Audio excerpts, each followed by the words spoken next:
receive your instructions in your dressing room. Okay, right here is good. Right here is good. I want a good, clean fight. Obey my commands at all times. Above all, protect yourselves at all times. Let's go. Reminder, you can, but not for you at all. Which you're available on any device. Round 1, 12-round title fight.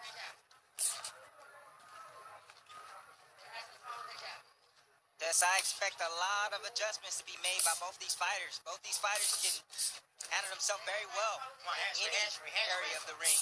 They can both fight outside. They both can fight inside the pocket. So I'm expecting a lot of adjustments to be made.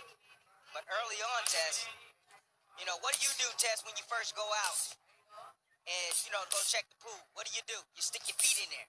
You know, you want to check the temperature. And I think that's what these guys are going to do right off the gate. They're going to check each other's temperature and see what each other is trying to do. Nobody's diving right in, although Moloney is having some success with the jab there. Just backed up the right hand with it. When he is tracked by CompuBox, and we showed you the power punch numbers, but he can be a busy fighter. He averages 68 punches thrown per round. His accuracy is over 36%. And he will go to the body. 33% of his punches are body shots. Franco trying to land a right hand to the body himself. Now to the inside, whereas a right hand comes to that left flank from Moloney. Tess, that's exactly what Franco is doing. He's checking the temperature of that water right now. He's trying to feel the power of Moloney. He's trying to gather distance and the speed. And eventually, he's just keeping his hands up high because eventually he's going to react.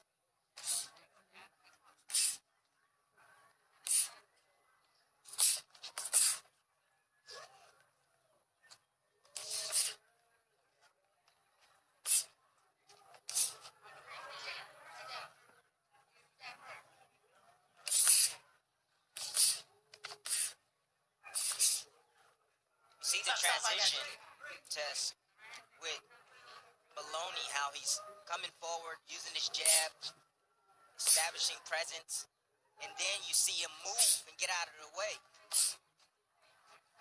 That's just smart boxing by Moloney. Well-schooled boxing. He's got good fundamentals, too, with his punching technique. Yes. Guard up high, shoots it out straight, gets it back. Nothing's fat, nothing's loose. Everything's nice and tight. Very tight. But I have to say, you know, after watching him for, you know, most part of this round, he comes in the same way. Just touching the pool, testing the temperature. You know, when he has been tracked in CompuBox fights, he's nearly 85 punches thrown per round. He was 4 connected punches out of 29 thrown, only 29 thrown in that first round. Moloney was 11 of 66 in a well-managed opening round. Yes, Franco has been very cautious at the moment. You know, he's, like I said, in the beginning, a few rounds, he just takes a little time to warm up before he starts getting his timing down. But he better not be waiting too long because you can see Moloney, you know, working his hands and winning these rounds. Won the first round, I thought, fairly easy.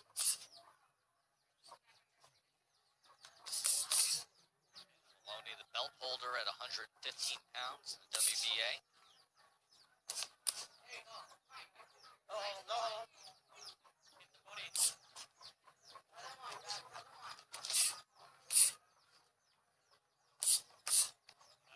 You know, it almost seems like Franco is setting up something. He's looking for one punch.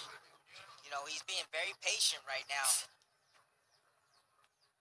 And he's just getting Moloney comfortable. It just almost seems that way. He's trying to get him comfortable in there so that way he can set him up with his power shot. More combination work from Andrew Moloney. Digs that left hand to the body. Gets to the inside, saw his option, dip to the left, and place that left hand. And now Franco comes with a left to the body himself. Stop, I got you. About 10 seconds ago, you see Franco, he lands a short uppercut. That's the punch right there that he can land against Moloney. And there he is, attempted again, because like I told you, Moloney comes straight down the middle. That's the problem that Moloney has.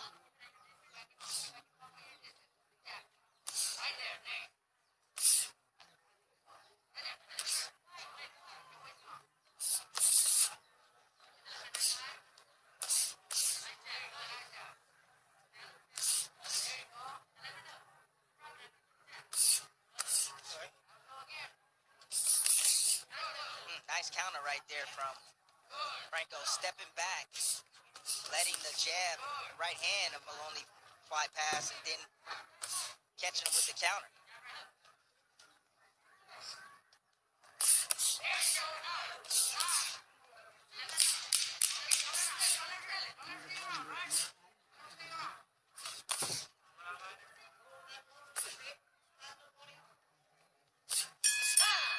Upset-seeking Joshua Franco. Tim, the work he did at that one moment with the left uppercut, that caught our eye. Yeah, Franco set up this left uppercut right here. You see he missed with the right hand, and he locates the head of Moloney. It's down there, and then he pops him up with the uppercut, leaning just a little bit over that knee. Great shot by Franco. You know, it's interesting the way you phrase that. He locates the head after missing with the right hand, because as he came through, he didn't overextend with the right hand. He actually kept the elbow against the head, kept it there until he removed it just before the left uppercut then came in. Lined it up, Tess. Yeah, he did. He lined it up. And swung away. You know, you see all these punches being thrown by Moloney, and you know, it looked like he's winning on points, but the one that's landing the harder, cleaner, more effective shots right now is Franco. How about the sound of these punches tonight? Now, obviously, with the fanless atmosphere and the microphones we have everywhere, you pick up a lot, but these two, and the way they dig in and create some torque, the little guys at 115 pounds, you hear the thud. Oh, yeah. You can hear the thud, Tess. I think that's been another fun part about broadcasting remotely and also without any audience, is that when you get the real big punches in there, it just sounds different.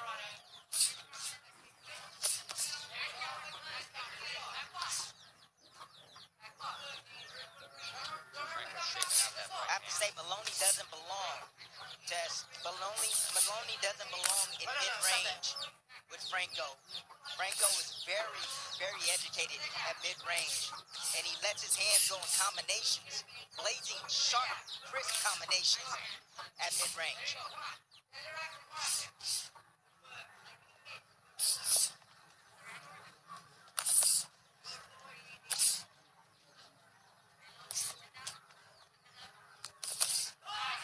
Australian titleist searching for that right hand to fill that path right there. Right hand. Let him go, hands free. Nice hook right there from Moloney.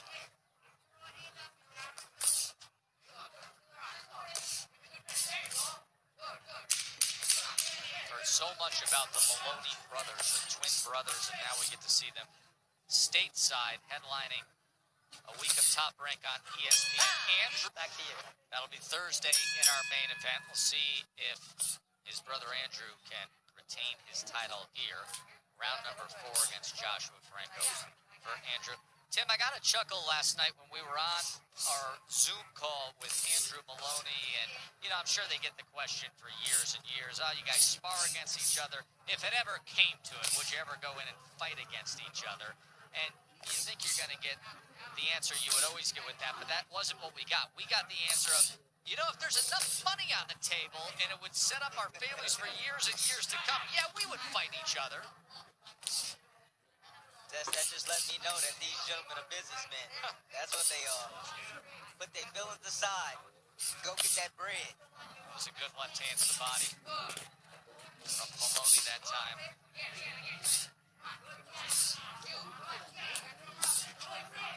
Takes that dip in that angle, Right, and you it see places the left hand. Tess, you see the change in strategy. I told you there's going to be a lot of adjustments right now. You know, during this fight, you see Franco where he wants to be. He's trying to get it in the inside and pressure Moloney.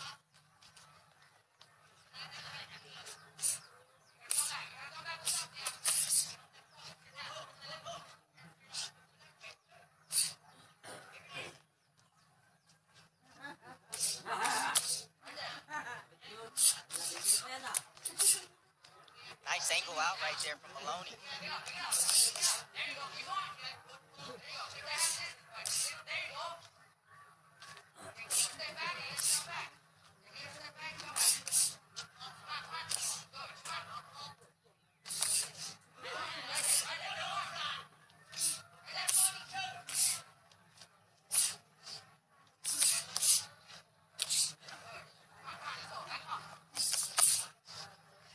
Jab, right hand, and a left hand to the body. Finished it. That was the most effective punch of the three-punch combination. That left hand to the body has found its mark here in round number 4 for Andrew Moloney. You can see the movement a little bit is giving Franco a little problems. Of Moloney. Again. Franco goes to the Nice left of the belt line himself. Moloney. The body attack of Moloney has been very effective here. He's landing 45% of his body punches. Remember, we noted earlier that he has a tendency to go to the body when he really gets in rhythm. CompuBox had him at 33% of his punches being body shots. Right now, he's at 46%.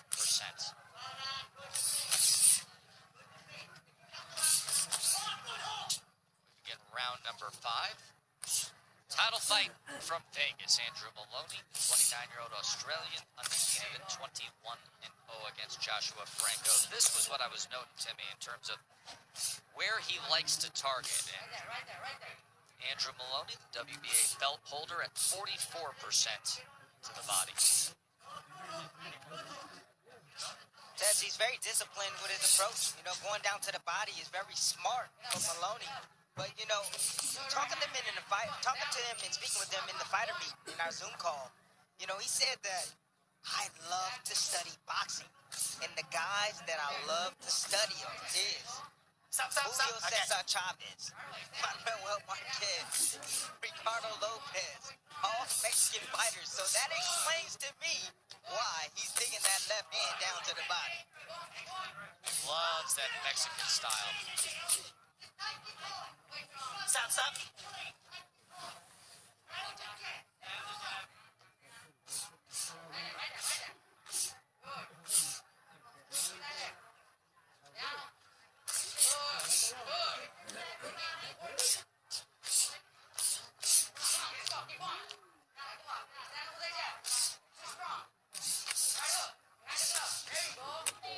Nice, at mid-range, I'm telling you. Franco put those combinations together. There's nothing that Moloney can do. Here, Franco Garcia, his trainer, who's just lauding him for his work, encouraging him to get back to that inside attack, that mid-range attack. Much better looking round for Franco.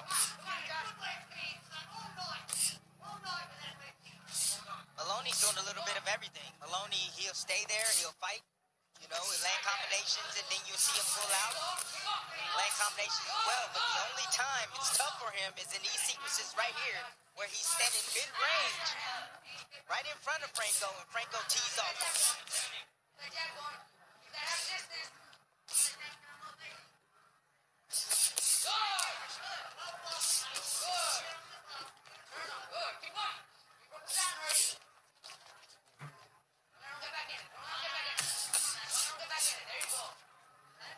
Franco right there, he measures with that lead hand. He's looking for that left uppercut. That's the punch that he wants to land against Moloney. His right hand that came in as he drove that down.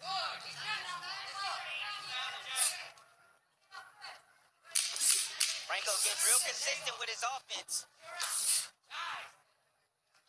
It's kind of made Moloney put his hands in his pocket just for a brief moment.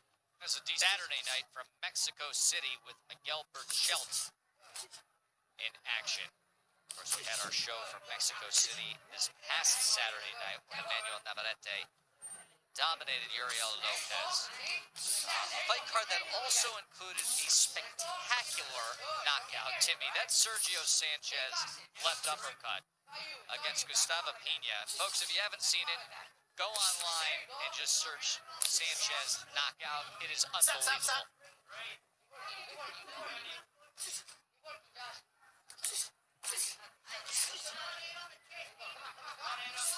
SVP will be coming up after our main event here. We'll have everything you need to know about baseball's return, a new 60-game season. Woj with the latest on what's going on with the NBA. And Djokovic with the positive coronavirus test. The tennis world reacts to that. Of course, we had news of a world champion, Jamel Herring, testing positive. So that alters the top rank schedule next week. Exchanges here at round number 6.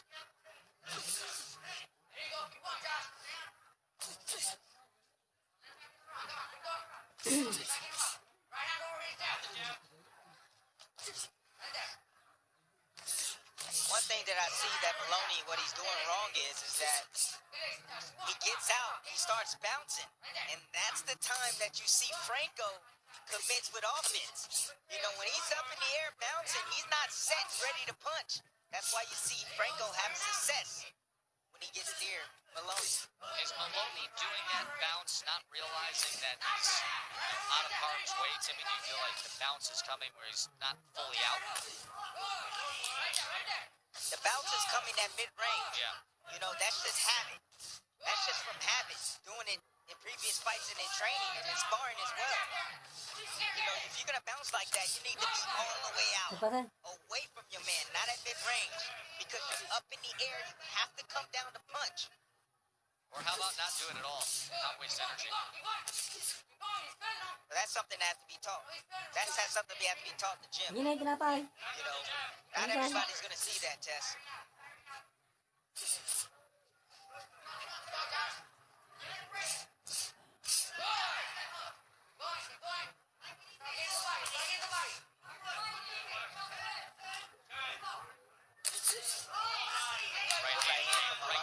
Middle behind the jab from Moloney. Closing moments here of round number 6, junior bantamweight around the MGM Grand Conference Center. Telling Joshua Franco 6 more rounds and you can be a world champion. Trying to inspire him a bit, Tim. He's got to avoid the right hand that we just saw Andrew Moloney land out. Yeah, like I told you folks earlier, you know, counters typically come from the same side of punches thrown from. You see the punch thrown to the body, and you see Franco slowly came back with his right hand, but little did he know, Moloney was there a little bit quicker and on the money with his.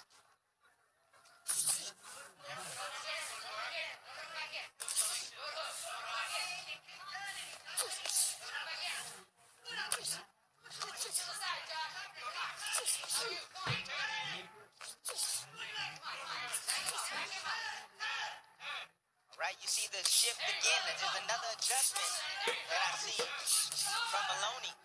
Moloney's choosing to stay in the pocket. Now he wanted to fight with Franco and dig down to the body. But now as you see, he makes the adjustment. It's too hot in there, so he's getting back out.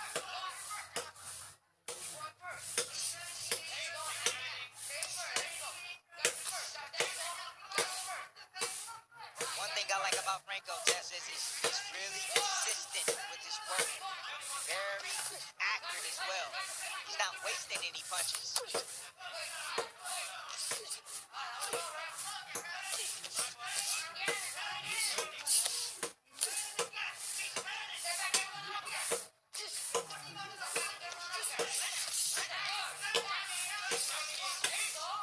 Good work that time, that mid-range, that inside game that you've talked about.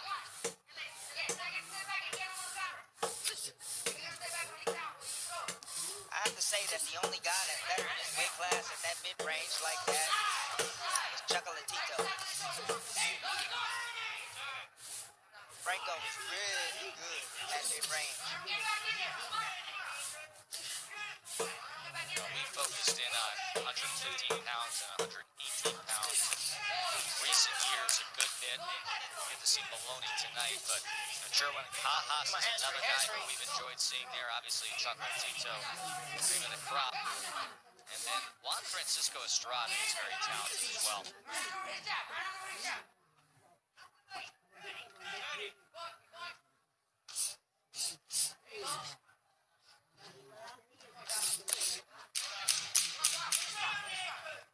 And then, Timmy, come this weekend, we're going to see one of the best at 130 pounds in the midst of COVID-19 policies and procedures and all the protocols to put forth to ensure the health and safety and well-being of all the participants. Let's check in with Mark Kriegel.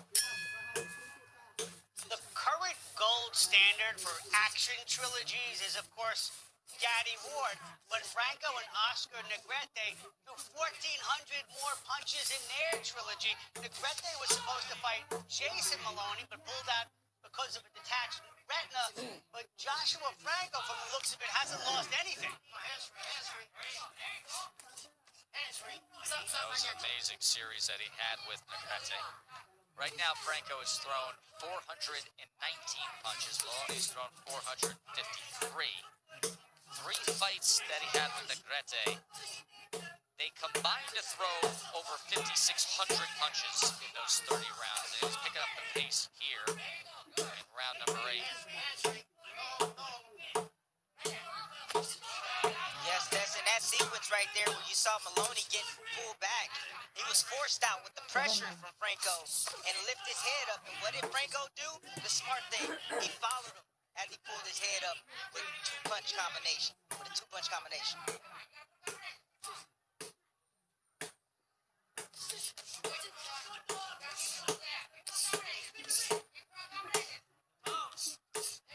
Robert Garcia telling Franco, just keep throwing combinations.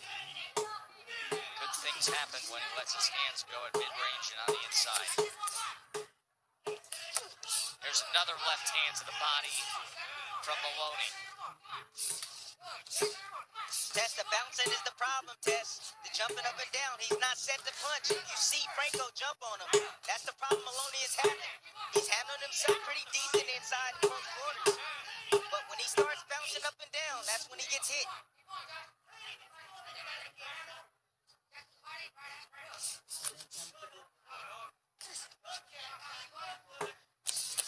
There's a right hand working behind the jab from Franco.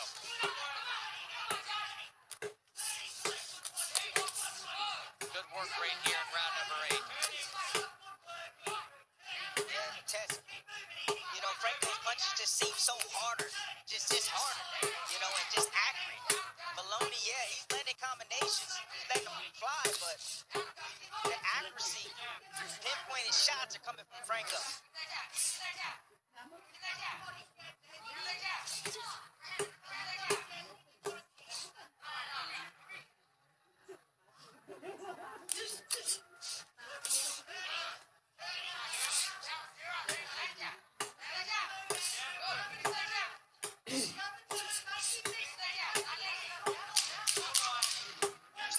Coming to the end of round number 8.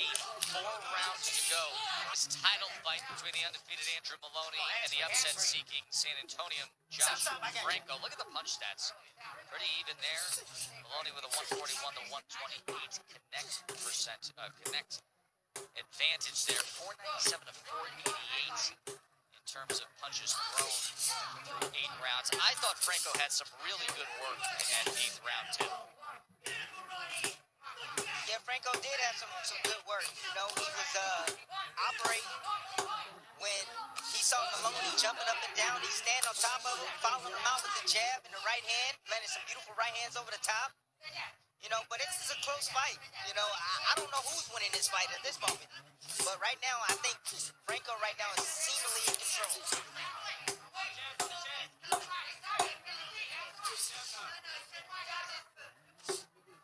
Some of the observers following along here have seen it 5-3 Moloney or 4-4. He had a lot of success early on with the body work, also at that right hand in the 6th round. Franco had a solid uppercut in the 2nd round, and last couple rounds he is hit his stride a little more, but it is an even fight, no doubt about it, with the WBA junior bantamweight title on the line. Let's check in with Bernardo.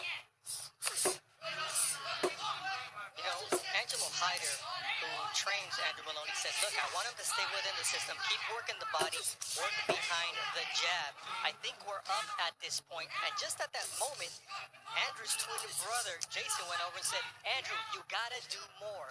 So, first time in America, and you got to do that more. And it's interesting when your twin brother is saying that. I mean, obviously nobody knows it better.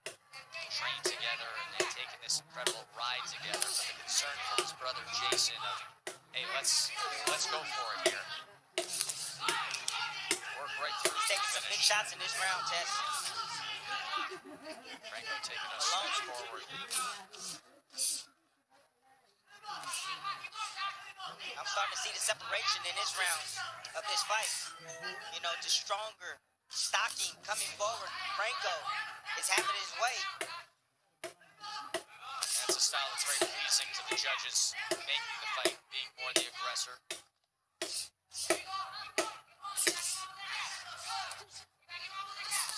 Beautiful work by Franco. You know, Sure he's taking is. a half a step back, allowing Moloney to fall in with his punches and then countering him. He's doing a little bit of everything, people.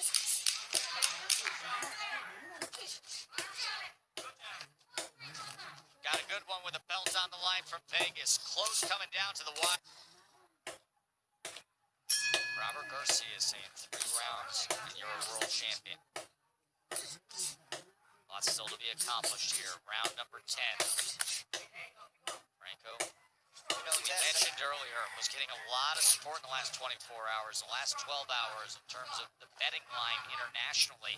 Late money was all coming in on Joshua Franco, as he was bet down to a minus 160. Plus 160, excuse me. And we saw an upset a week ago with a very live dog, but we have one again tonight.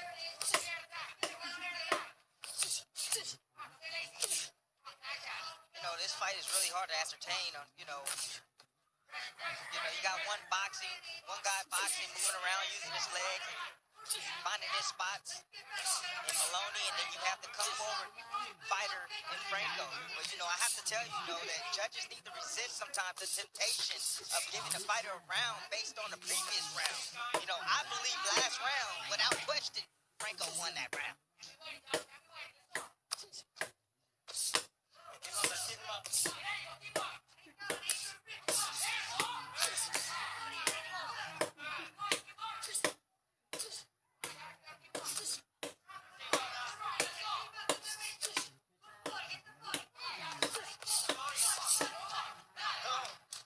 That is a slip.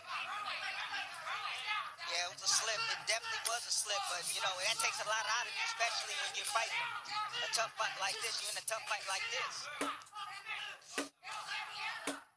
You see right away the experience of Franco going right to him. Closes that gap.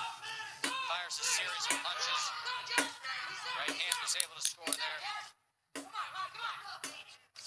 You can see some blood around the left eye of the unbeaten Andrew Moloney. He now has blood streaming down the left eye. That may have been caused by that right hand moments ago as Franco picks up the pace, pressuring the undefeated Moloney. Franco needs to go down to the body, Ted. That's where he needs to go, and he does. You see the experience of Franco. This fight could be over, Ted. He is in control right now here in round number 10. Hamstring. No. You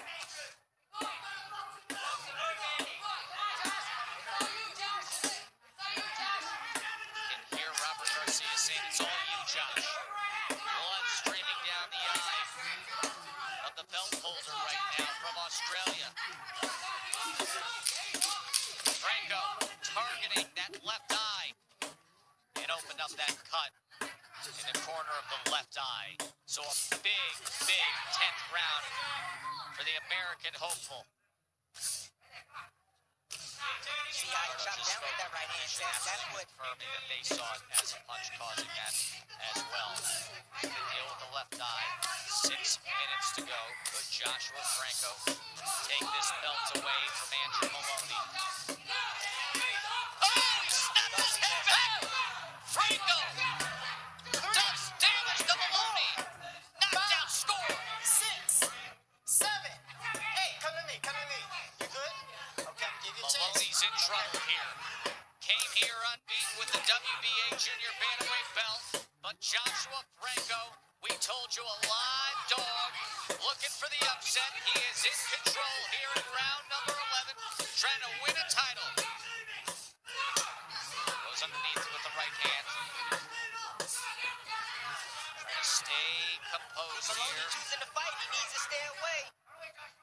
So he clears his head. Moloney is choosing to fight. He needs to stay away. And tie up Franco if he wants to survive this round.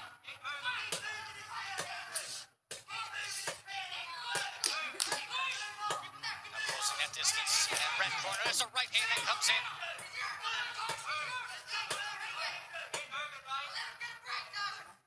Moloney's doing a good job with his movement right now, buying himself some time to clear his head and also his legs. You gotta understand that when you get knocked down like that and get hit with shots, you know, your legs become numb as well. Franco looking for that right hand again up top. Blood continues to stream down the side of the face of Andrew Moloney. 3-punch combination. Franco right now is neglecting the body. He needs to go down to the body if he wants to stop Moloney. If he attacks the body, he's going to have Moloney sit directly in front of him where he needs him to be so he can land his power shots.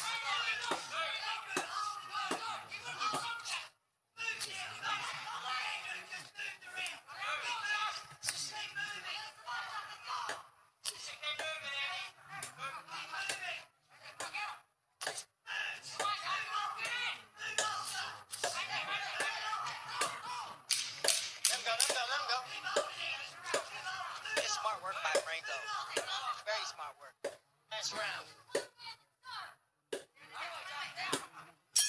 12th and final round. Could Joshua Franco be closing in on earning a title? You heard the corner of Andrew Moloney and Angelo Hyder, who said 1-2 hold, 1-2 hold. We think it's a close fight. I got you. He just had a 10-8 round go against him. You can make a strong argument that since the 7th round on, it's been all Franco. He had a huge 10th round as well, and now he's in control here to start the 12th. Upset could be 2.5 minutes away. From San Antonio, Texas, Joshua Franco, the 24-year-old who worked so hard to get to this point, had the trilogy with Negrete, a contender at both 115 and 118 pounds. Only one career loss. And as Robert Garcia said, Tim, he said, I could tell this is the most prepared he's been, the best he's been. Consider saying that when so many other fighters have struggled with all the COVID restrictions, gyms that weren't open, and he says Franco looks the best he's looked. Franco never lost sight of his dreams, and he felt in his heart that he was going to get a call sooner or later, and it came. You know, I always said, Tess, that the most disciplined fighter during this time is the one that's going to succeed and move forward. And obviously tonight, you can see the discipline that Franco used and had during this COVID-19 because he is putting it on this champion right now. Moloney banked some early rounds. Franco stayed the course, increased the pressure, and then has really brought it downhill down the stretch.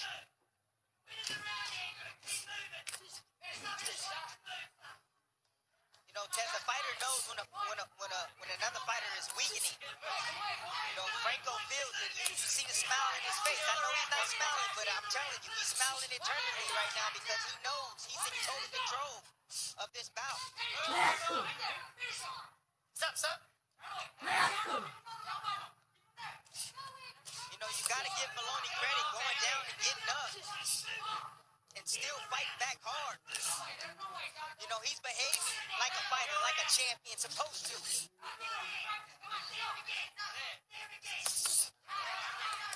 Nice combination there by Moloney. Good work. Cut in the 10th, hurt and damaged and knocked down in the 11th, but finishing up well here in the 12th is the undefeated current titleist Andrew Moloney. Moloney just found his rhythm, ladies and gentlemen. Back half of this title fight was wild.